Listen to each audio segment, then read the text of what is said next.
the tag's coming back, not on file, no warrants. Is it an undercover car? You see my rank, sir? Let me get your name and badge number and your supervisor. Officer Adams. Write it down, put it on the card. I don't have to do that. Yes, you do. I'm not trying to put no hands on anybody. No, you're not going to put hands on me. Okay, get back in your car, please. I'm not. I'm just going to pull out. That's what I'm going to do. No, I'm already late.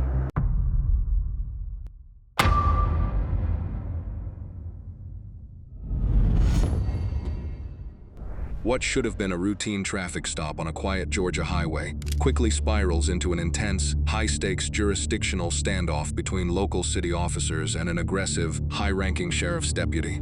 When an officer pulls over an unmarked sedan displaying emergency lights, he expects a standard registration check.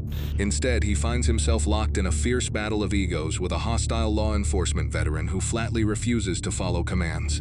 This immediate breakdown in communication triggers heavy public debate over professional courtesy, the unspoken dynamics of the thin blue line, and the dangerous abuse of official authority. Yeah. It's going to be that same tag out of Georgia. It's a white Ford Explorer. 120. Highway 81 and Mitchell Trail.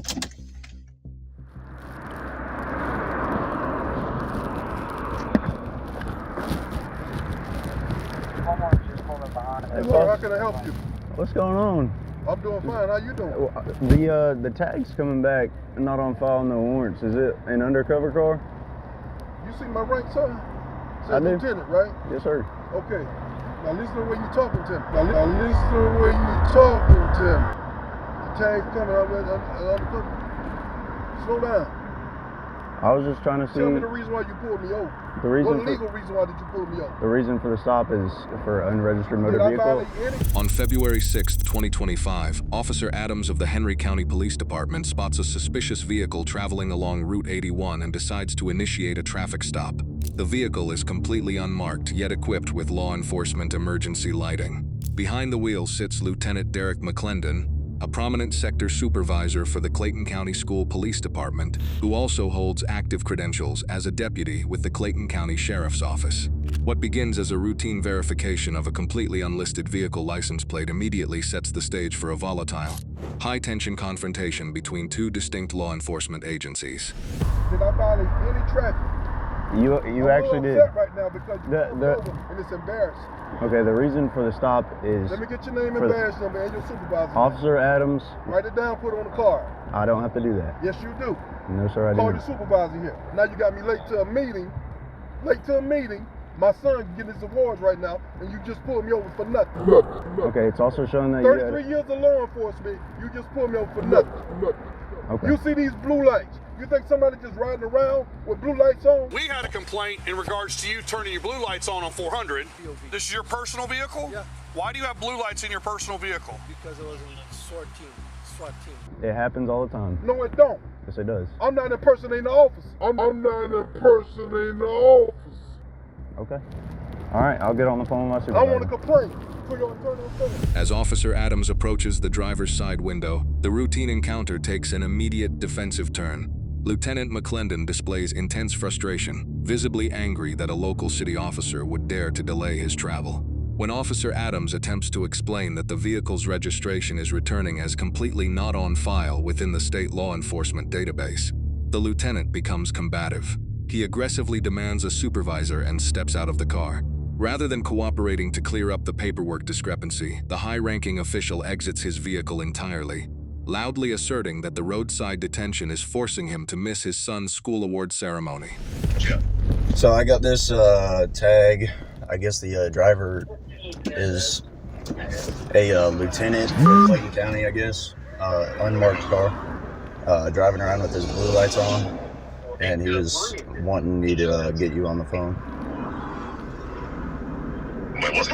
So the tag's coming back, not on file, no warrants. And I stopped the car for having the blue lights and the Okay, sir. I gotta get to my baby's autistic award. You got me late. I'm gonna sue somebody in a minute. That's how mad I am. Right. My son is autistic. Do you want to speak on it? I'm missing his graduation. To understand the legal grounding of this encounter, we must look at the official Georgia State Vehicle Code. Under Section 4890 of the Georgia Code, it is strictly unlawful for an individual to operate a motor vehicle equipped with flashing blue emergency lights unless that vehicle is officially owned, leased, or explicitly permitted by a recognized law enforcement agency. While standard, marked police cruisers are naturally exempt from specific permit documentation, unmarked undercover vehicles must obtain explicit state authorization to operate emergency systems.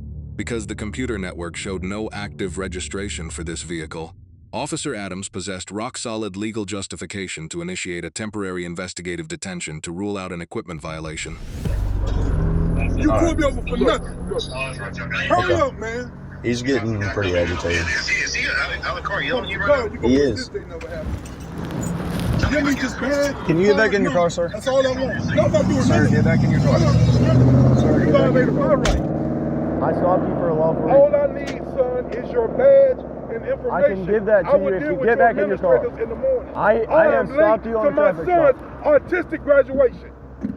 This only happens get once back in in a the car. lifetime. No, I'm not. What Get you back gonna in do? the car.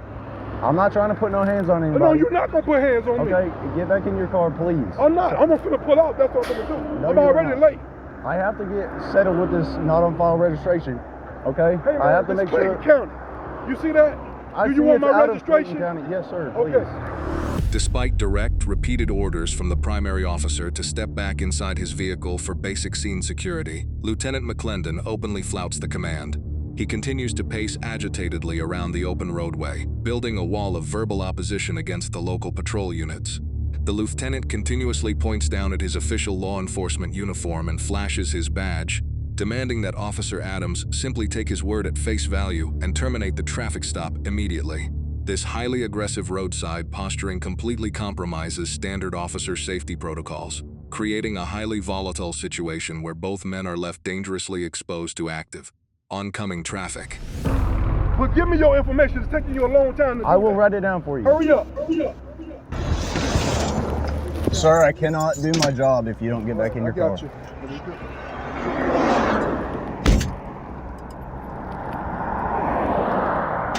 I'm trying to get you out of here quick. I just got to figure this out. I'm late now. My lawyer.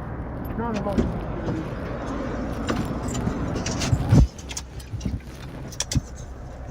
Sir, are you an SRO? Are you? I'm over the SROs, Lieutenant Commander. Okay. Oh, Deputy Sheriff also, since you're disrespectful. Let me show you that too. It says Clayton County Sheriff's Office. 33 years. It says Deputy Sheriff. Okay. Okay?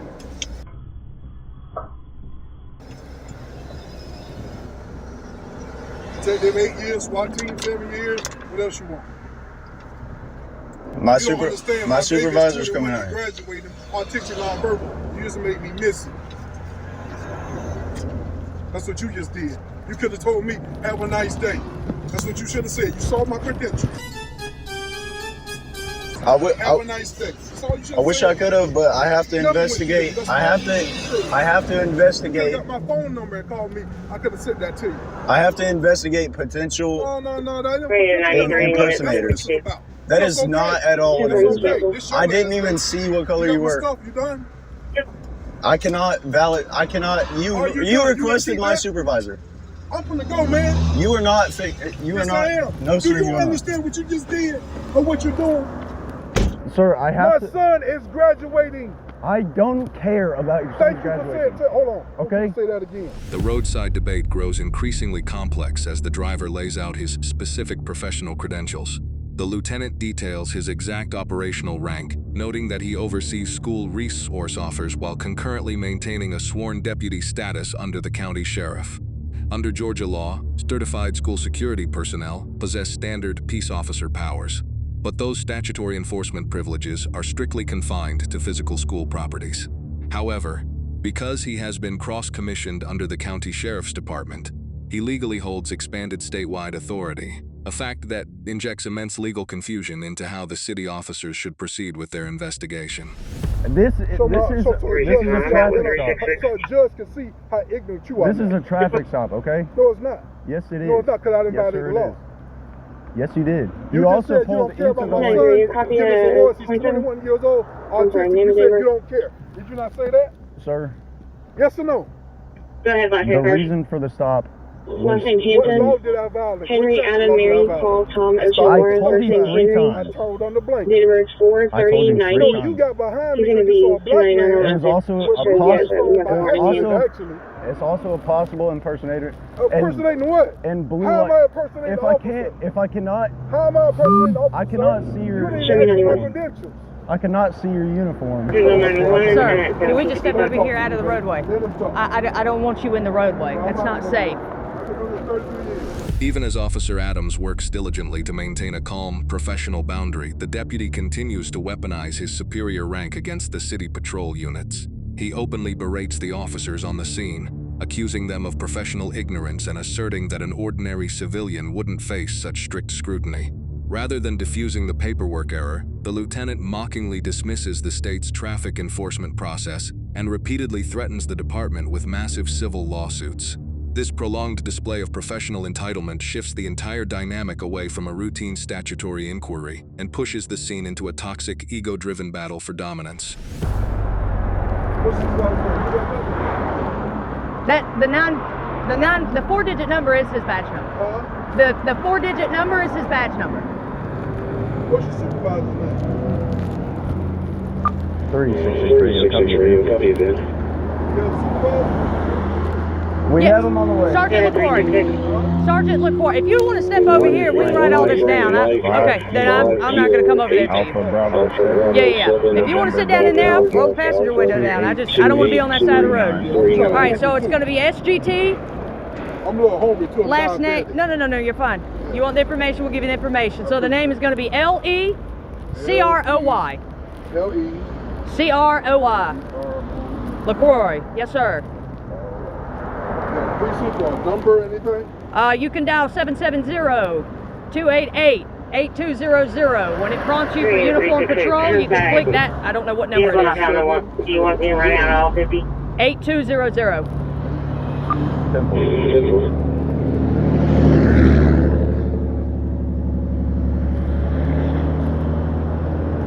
As I'm calming down, you got to call my wife. 3 is happened, it's 26. Be advised, I'm only at signal 54 on North Oakville Circle, down 11. Sorry. Caller advises people are trucking 38B and drinking alcohol. You good? Advise 3 or 5 males in the driveway, out the rental. They've been there since Did you call him? Call failed, yeah. Yeah, when I tried to call you, it went straight to voicemail. As the confrontation stretches out next to the active highway, the responding units must calculate a severe tactical question. Is the driver a real deputy or an armed impersonator?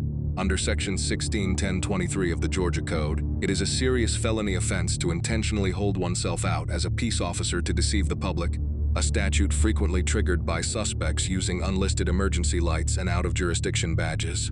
Given the unregistered status of the sedan and the driver's absolute refusal to cooperate with standard roadside commands, the Henry County officers maintained more than enough reasonable suspicion to legally prolong the detention until identity could be verified.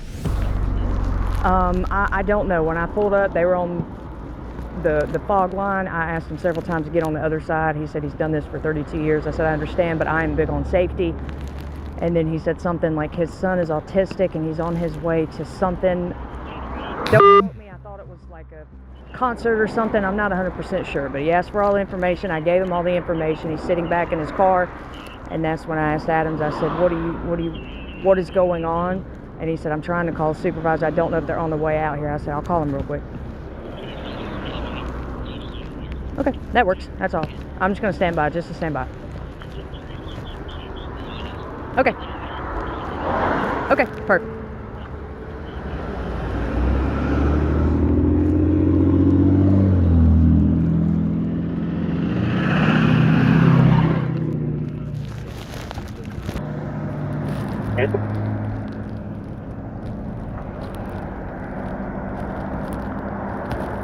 Sorry, I have my lieutenant and my sergeant coming out. You good, man. I need to get to this thing.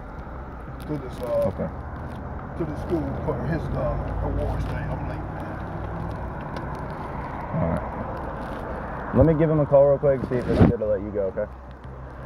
They're both on the way. Okay. He's saying he just wants to leave.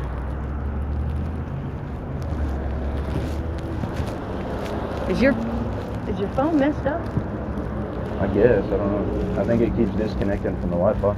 Yes, it kept going straight to voicemail when I called to see if you were good. That's why I came out. Hey, he's just saying he's trying to get out of here. Do y'all still want to come out here? Or? When additional backup units finally arrive on the scene, the officers attempt to regain control and de-escalate the volatile standoff. They formally ask the lieutenant to surrender his physical driver's license so they can complete a standard computer verification check. The deputy reluctantly complies with the demand, though he remains deeply agitated, informing the city units that he is actively carrying a concealed weapon as he reaches into his bag for the paperwork.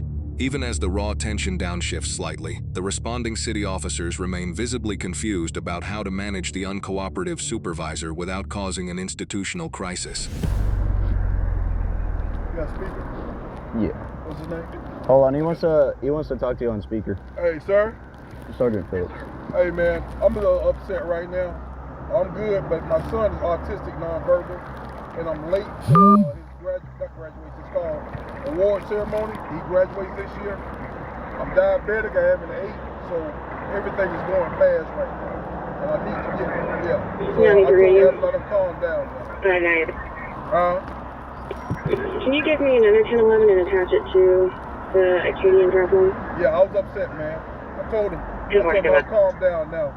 But I got to get to this award ceremony because this is last year in school. And I'm hungry too. Yeah, so I told him I'm good.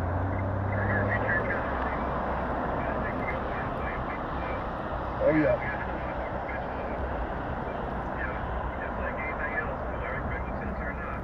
Deal with it every day, I know. Yep. Okay, man. Hey, man, you did your job, man. I'm just, Okay. You see this right here? I do. I ain't touched it. All right, everything good?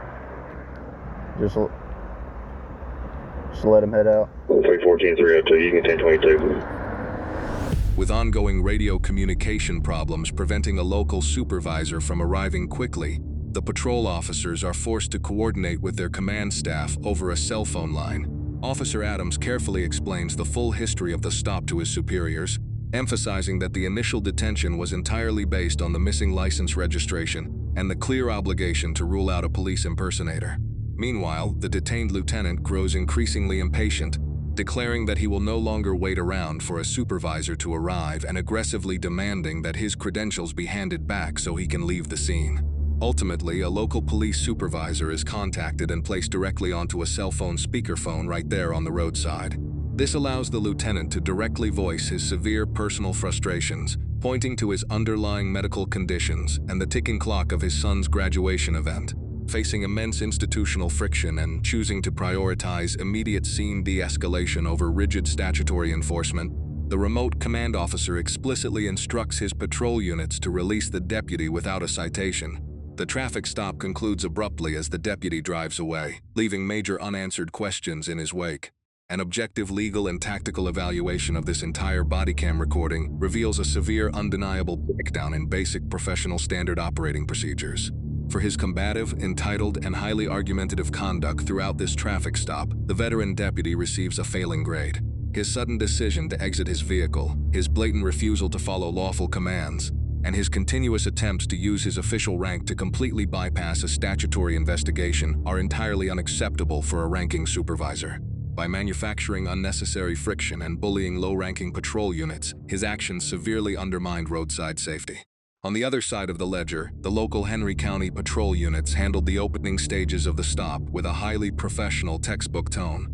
However, they ultimately allowed the unwritten rules of professional courtesy to significantly compromise their sworn public duties. The moment the driver identified himself as a fellow member of law enforcement, the city officers surrendered command presence, allowing the combative deputy to pace the roadway and dictate the terms of his own temporary detention.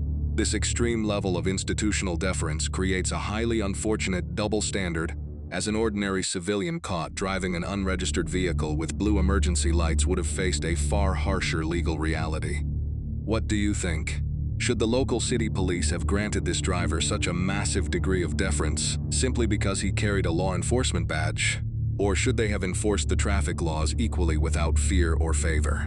Be sure to drop your thoughts and breakdown in the comments section below. If you found value in this professional, legal, and tactical true crime analysis, make sure to smash that like button, and don't forget to hit subscribe so you never miss our next deep dive into law enforcement accountability.